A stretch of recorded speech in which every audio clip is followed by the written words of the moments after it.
So last video में हमने एक टॉपिक स्टार्ट किया था geometrical meaning of zeros of a polynomial, उसी डिस्कशन को आगे बढ़ाएंगे। ठीक है, इसके अंदर हमने लीनियर पॉलिनोमियल के बारे में कुछ एक दो नोट्स लिखे थे। ठीक है, अभी इस पे क्वेश्चंस देखेंगे। अब एक बात बता देना चाहूँ क्वेश्चन स्टार्ट करने से पहले कि ये जो क्वेश्चंस हैं ये हम सिर्फ अपने नॉलेज और अंडरस्टैंडिंग बढ़ाने के लिए कर रहे हैं। ठीक है, exam point of view NCERT में या गुजरात बोर्ड में इवन इम्पॉर्टेंट नहीं है ये इतना। ठीक है, सो लेकिन आप अपनी अंडरस्टैंडिंग के लिए समझ सकते हो। ठीक है, okay, so draw the graph of दो क्वेश्चन है p is equals to 3x plus 6 and second is p is equals to 2x minus 3। ठीक है, तो हमने ये बोला था, अच्छा पहले तो लीनियर पॉलिनोमियल होता है ax plus b, तो उसके हिसाब से इसको कंपेयर करेंगे तो a कितना आ गया इधर 3 और b कितना आ गया इधर 6। ठीक है, 3 क्या है x का कोएफिशिएंट, 6 क्या है कांस्टेंट टर्म। ठीक है, ओके, इसके बाद जीरो ऑफ पॉलिनोमियल भी निकाल लेते हैं। ठीक है, जीरो ऑफ पॉलिनोमियल क्या होगा, तो वही जैसे निकालते हैं px को 0 करेंगे। Okay, so 3x plus 6 will be equal to 0, तो 3x is equals to minus 6, तो x कितना मिलेगा minus 2। This is the zero of polynomial. ठीक है, जीरो ऑफ पॉलिनोमियल।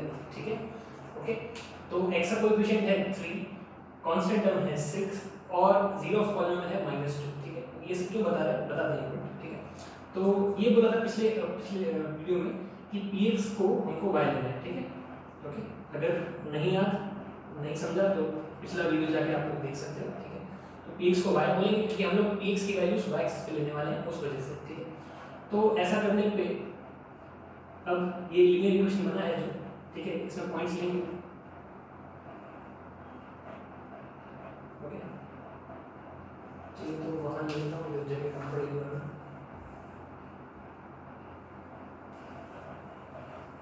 उधर लेके चलता हूं।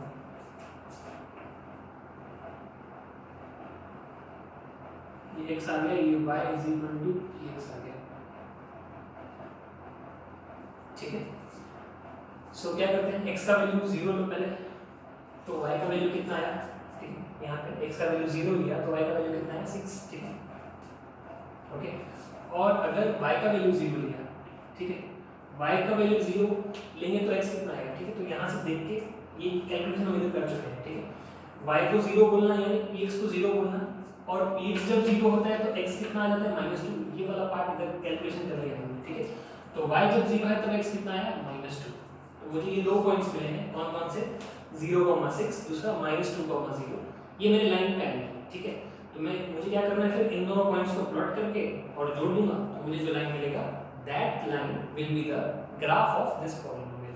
ठीक है, वंस अगेन आई रिपीट, मैंने x को 0 लिया तो y कितना मिला 6, और मैंने y को 0 लिया तो x कितना मिला -2।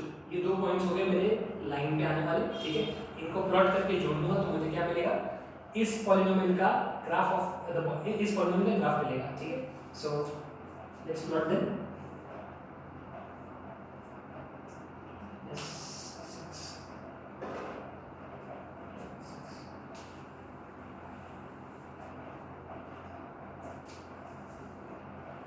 ऐसा कुछ बनाता हूँ, ये ओरिजिन हो गया। ठीक है, इधर -1, x पे 1 2 3 4 5 -1 थोड़ा इधर कर देते हैं, -2 -3। ठीक है, इधर y पे 1 2 3 4 5 6। ठीक है, तो पॉइंट्स कौन कौन से थे, 0,6। ठीक है, 0,6 कहाँ आएगा, 0,6 ये रहा। Okay, and -2,0 will be here. Okay, इन दोनों को जोड़ देते हैं।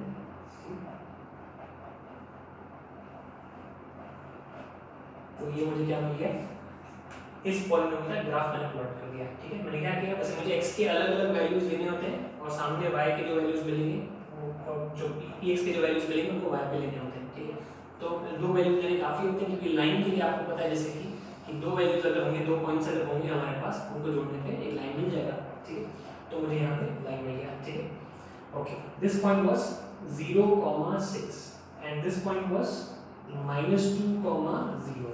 ठीक है, ओके, ये समझने वाली बात क्या है, ठीक है, कि ये वाला पॉइंट है लाइन में, इधर y एक्सिस को कहां इंटरसेक्ट किया है 0,6 पे, 0,6 पे। ठीक है, तो x इधर 0 था, तो जब भी x को 0 रखते जाओगे पॉलिनोमियल में तो हमको क्या बचेगा, केवल कांस्टेंट टर्म। मतलब ये तो लीनियर पॉलिनोमियल है, कोई भी पॉलिनोमियल उठा लोगे, ऐसा कुछ पॉलिनोमियल उठा लिया हमने 5x³ - 3x² + 2x - 1। x को अगर 0 रखोगे तो फिर ये और ये तो डिस्ट्रॉय हो जाएगा, तो हमको बचेगा क्या, खाली कांस्टेंट टर्म व्हिच इज -1। ठीक है, कोई भी पॉलिनोमियल होगा तो ऐसे ही होने वाला है उसमें। तो इस लीनियर पॉलिनोमियल ये भी कोई अलग नहीं है। ठीक है, अगर x को 0 लिया तो हमको क्या मिलने वाला है, कांस्टेंट टर्म। तो x को 0 रखने पे क्या मिला था हमको 6। ठीक है, ओके, ध्यान से सुनना ये। ठीक है, फिर कंक्लूजन जब लिखेंगे हम लोग। ओके, इसके बाद y को 0 लेना, यानी px को 0 लेना। ठीक है, y को 0 लेने में हमको क्या मिला, x -2। ठीक है, तो ये वाला पॉइंट क्या मिला था हमको, -2, 0। तो अब मैं इसी बात को घुमा के क्या बोलता हूँ, ठीक है, कि लाइन में, ठीक है, ध्यान से सुनना एक वर्ड, लाइन में y एक्सिस को कहाँ इंटरसेक्ट किया, जिस भी पॉइंट पे किया, उसका y coordinate will tell me the constant term of the polynomial। ठीक है, उसका y coordinate will tell me the constant term of the polynomial। ठीक है, और लाइन ने x एक्सिस को जहां इंटरसेक्ट किया, ठीक है, लाइन में x एक्सिस को जहां इंटरसेक्ट किया, उसका x coordinate will tell me the zero of the polynomial। ठीक है, क्योंकि उसका x कोऑर्डिनेट मुझे क्या बता रहा है, मुझे वो ऐसी वैल्यू बता रहा है जिसके लिए y 0 है, क्योंकि x एक्सिस के हर पॉइंट पे y 0 होता है, ये हमने पिछले वीडियो में कर लिया। ओके, इस पॉइंट पे y का वैल्यू 0 आ रहा है। ठीक है, यानी px जब 0 आ रहा है तब x कितना है, -2। इसका क्या मतलब है कि px जब 0 आ रहा है तब x -2। इसका क्या मतलब है कि -2 is the zero of the polynomial. ठीक है, याद करो, जीरो ऑफ पॉलिनोमियल यही तो होता था कि x की वो वाली वैल्यू जिसके लिए px 0 बने। तो x की -2 वाली वैल्यू के लिए px 0 बना है, तो -2 ने मुझे क्या बताया कि जीरो ऑफ पॉलिनोमियल है। ठीक है, once again I will repeat, ये जो मुझे लाइन मिला, ठीक है, ये वाले पॉलिनोमियल का जब मैंने ग्राफ बनाया, ठीक है, इस लाइन ने y एक्सिस को जहां इंटरसेक्ट किया है, उसका y coordinate will tell me the constant term, और इसी लाइन ने x एक्सिस को जहां इंटरसेक्ट किया है, इसका x coordinate will tell me the zero of the polynomial. ठीक है, एक और क्वेश्चन में ये चीज को कंफर्म कर लेते हैं, उसके बाद will note it down. Okay, ये मैं बता देता हूं, अगर नहीं समझ में आया है तो you may rewind the video and watch it again, नहीं तो एक और एग्जांपल देख लो। So second part is px is equal to 2x minus 3। Okay, again अगर मैं इसको ax plus b से कंपेयर करूं तो मुझे a का वैल्यू कितना मिलेगा, 2, b का वैल्यू कांस्टेंट टर्म ध्यान रहे कितना मिलेगा, -3। ठीक है, ओके, लगे हाथ, जीरो ऑफ पॉलिनोमियल निकाल लेते हैं। px को 0 बोल दिया, ये सब प्रोसीजर हम कर चुके हैं पहले। ठीक है, पहले की वीडियोस में, तो 2x - 3 will be equal to 0, तो यहाँ से 2x आया 3, तो x आया 3/2, तो यानी x की वैल्यू 3/2 के लिए px क्या बनने वाला है, 0। ओके ओके, अब यहाँ से क्या आया, ये px को y बोल दिया, तो y is equal to 2x - 3। ठीक है, फिर से वही बॉक्स बनाएंगे, ये x ये y is equal to px।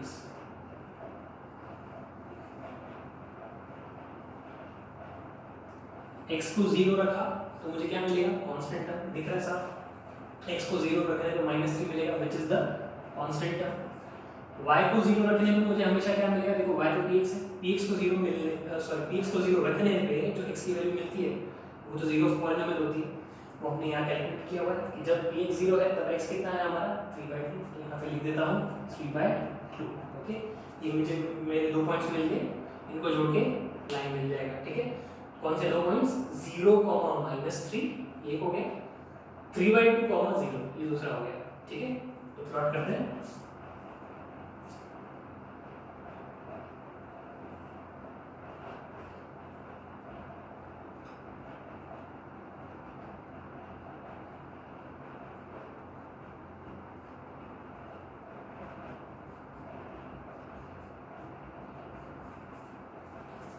Zero -3, x पे 0, y पे -3 कहाँ आएगा, यहाँ पे 0, -3। ओके, 3/2, 0, 3/2 होता है 1.5 कहाँ आएगा, 1 और 2 के एग्जैक्ट बीच में। ठीक है, यहाँ कहीं पे, so this point is 3/2, 0। Okay, इन दोनों को जोड़ देंगे तो लाइन मिल जाएगी।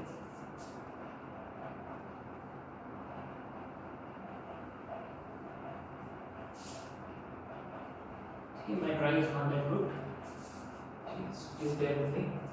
This is x axis, this is y axis. Okay, once again this point is 3 by 2 comma 0. Okay, and this point is 0 comma minus 3, 0 comma minus 3. फिर से आप लोग चेक कर लो, लाइन ने y एक्सिस को जहां कट किया, ठीक है, ये वाला पॉइंट, इसका y coordinate is telling us what, it is telling us the constant term, ठीक है, -3 I hope this is clear. और लाइन ने x एक्सिस को कहां इंटरसेक्ट किया, इस वाले पॉइंट पे, ठीक है, ये पॉइंट कौन सा है, 3/2, 0। इसके x कोऑर्डिनेट ने आपको क्या बताया, इसके x कोऑर्डिनेट ने आपको 0 ऑफ द पॉलीनोमियल बताया, ठीक है। सो आई होप यू अंडरस्टूड। अगर नहीं समझ में आया है एक और बार रिवाइंड करके देखो, 2 बार रिवाइंड करके देखो, ठीक है, फिर भी ना समझ में आए तो ज़्यादा टेंशन लेने की जरूरत नहीं है। जैसे कि मैंने वीडियो के स्टार्टिंग में बोला कि ये topic exam point of view उतना इंपॉर्टेंट नहीं है, ठीक है, हम सिर्फ अपना नॉलेज बढ़ाने के लिए कर रहे हैं इसको, ठीक है। तो अभी इन 2 एग्जाम्पल से जो कंक्लूजन आया वो मैं एक बार लिख लेता हूँ। ओके, कंक्लूड क्या किया हमने,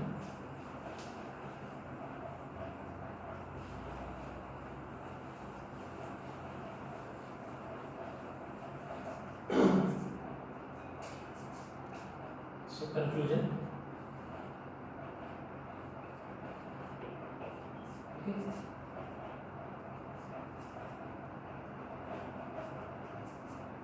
जीरो ऑफ पॉलिनोमियल ने क्या बताया हमको, जीरो ऑफ पॉलिनोमियल ने क्या बताया हमको, ओके, क्या है जीरो ऑफ पॉलिनोमियल, 3/2, ठीक है। कहाँ मिला आपको, इधर लाइन ने x एक्सिस को जहाँ कट किया, ओके, उसका x कोऑर्डिनेट, ठीक है, तो हम बोलेंगे जीरो पॉलिनोमियल ने क्या बताया, x coordinate of point of intersection किसका, ग्राफ ऑफ पॉलिनोमियल का x एक्सिस के साथ, ठीक है। तो x कोऑर्डिनेट ऑफ, किसका x coordinate, point of intersection, ठीक है, ऑफ इसका point of intersection graph of polynomial और x एक्सिस का, ठीक है। सो of graph of polynomial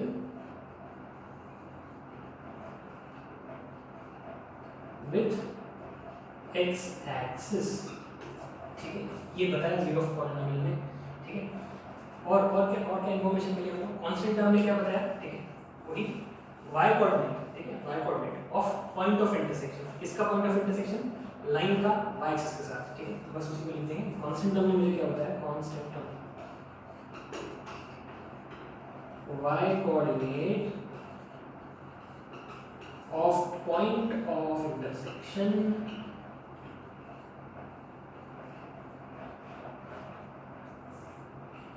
of graph of polynomial